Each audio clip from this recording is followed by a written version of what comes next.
सुरुवात कर त्याचा झाला असं झालं असं मी सुदानून आलो आफ्रिकेतनं. सुदानून आल्यानंतर मग आपण छत्रपती करमाळ्याचे जयवंतराव जगताप आम्ही 7वी पर्यंत 5वी ते 7वी 3 वर्ष महात्मा गांधीला होतो. जयवंतराव जगताप आम्ही एकाच बेंचवर बसायचो. मग त्याचा अभ्यास वगैरे आम्हाला ते रट्टे देऊन करायला लावायचा गृहपाठ वगैरे. आम्हाला त्याच्या बदल्यात त्याची आई साधनाबाई म्हणून होत्या. त्याची आई आम्हाला बदल्यात त्यांच्या शेजारीच ते थिएटर होतं तिथं फुकट पिक्चर बघायला मिळायचे. त्यामुळे ती आम्ही त्याच्या गृहपाठ करून देत होतो. Yogesh talkies right. नंतर 86 ला आल्यानंतर मी 87च्या जून मध्ये जीप घेतली. पहिली जीप महिंद्रा जीप घेतली म्हणल्यानंतर गावाकडं त्यावेळेस आमच्या गावात माझी जीप पहिली. फॉरेन रिटर्न असणारा मी पहिला. हे सगळं ह्याच्यानंतर माझी मिसेस गावातलीच आहे आणि बायकास्ट ब्राह्मण आहे आणि ती ग्रॅज्युएशन करत होती करमाळ्याला. मग गावाकडे येणं जाणं जीप मध्ये येणं जाणं हे असं कुठं फंक्शनला येणं जाणं बात ही बातों में प्यार हो गया म्हणण्यापेक्षा मग ते आमचं कसं आहे आपण म्हणतो ना ब्रह्मदेवाच्या गाठी अशा गाठी असतील बहुतेक. मग ते झालं येस नो करत आमचं वर्षभर गेलं. मग तोपर्यंत जवळजवळ तालुक्यात विषय झाला तो सगळा. आमचे सासरीभाऊ नाहीत आता हयात. ते सरपंच होते गावचे आणि चांगले मानलेले काका म्हणणारे. तर ते सरपंच आमचं लग्न झालं 19 फेब्रुवारी 1989 ला आणि 13 ऑगस्ट 89 ला आमच्या सासरेभाऊनी सुसाईड केलं.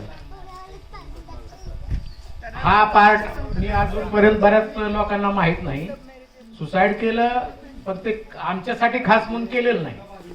कारण त्याच्या अगोदरच आम्ही ज्यावेळेस उत्तर प्रदेशला लग्न झाल्यानंतर जीप सहित गेलो होतो मी मिसेसला घेऊन. त्यावेळेस मग तिथं विषय झाल्यानंतर गावातली 2 मुलं म्हणजे त्यातला आता एक युवायच आहे माझं सुनेचं ना वडीलच आहे. ती 2 मुलं शिंदे नाव उत्तर प्रदेशला आमच्या सासऱ्याने पाठवले की ह्यांचं काय नक्की चाललंय आहेत का गायब झाले का मेले म्हणून. तर माझं काय मी प्रामाणिकपणे पहिल्यापासून नोकरी करत असतो. प्रामाणिकपणे नोकरी ते आल्यानंतर म्हणलं कसं काय तुम्ही आला तर म्हणलं आम्ही असं पाठवलं. त्यांना 2-3 दिवस ठेवलं हे करून झालं. तर सांगण्याचा उद्देश असा की ज्या घटना विधिलिखित आहेत त्या विधिलिखित घटना घडतच असतात. ते झालं लग्न झालं 6-7 वर्ष सासरी नाही माहेरी नाही. 2 एकर गाव एकाच गावात असल्यामुळे आमचं ते बंदच झालं. मग त्या बार्शीला कसं आहे माझ्या बरोबर कंपनीत असणारे 1-2 जण बार्शीचे होते. ते म्हणले कशाला करमाळ्याला ह्याला हे उद्योग करतो तो आपलं बार्शीला येऊन राहा. मग पहिल्यांदा मित्राच्या तिथं राहिलो आणि 4-6 महिन्याने स्वतःच बांधून मग राहिलो. आता रिटायरमेंट घेतली. मिसेसला रिटायर व्हायला लावलंय आणि बाकी त्यांची फॅमिली करोडपती पार्टी आहे. माझा धाकटा मेहना आणि त्याची मंडळी ती ग्रीन कार्ड होल्डर आहेत अमेरिकेत 22-23 वर्ष झालं. दुसरा मेहना इथं ग्रामीण बँकेचं सोलापूरला हेड ऑफिसला आहे मोठ्या पोस्टवर आणि एक मेवणी निगडीला आहे. तिचे मिस्टर टेलकोटे तर ती स्वतः प्राथमिक शिक्षिका आहे. आणि आनंदाची गोष्ट म्हणजे माझ्या सुनबाईचं बी MSc B.Ed मॅथ्स होतं. तिचा पण आता जिल्हा परिषदला प्रसूती रजेवर आहे आणि ती मार्च मध्ये ती जॉईन झाली.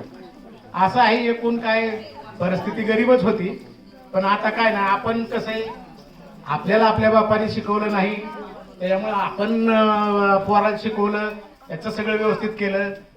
4 चाकाचा शोक आहे तर घरात 2-2, 3-3, 4 चाकी गाड्या आहेत बारक्या गाड्या आहेत. पण एवढंच की आपण काय विचार करतो की बाबा आपल्याला आता पुढं काय कुणासाठी करणे नाही. त्याच्यामुळे एन्जॉय असतो. दररोजचं ह्यांचं आमचं बोलणं होतं आणि ज्यावेळेस ते तिकडून रेल्वेत बसतात मी आपली गाडी घेऊन जीवरला निघतो. इथं सगळे काय करतो ते सांगू नकोस. नाही सांगायचं काय कारणच नाही. कोण काय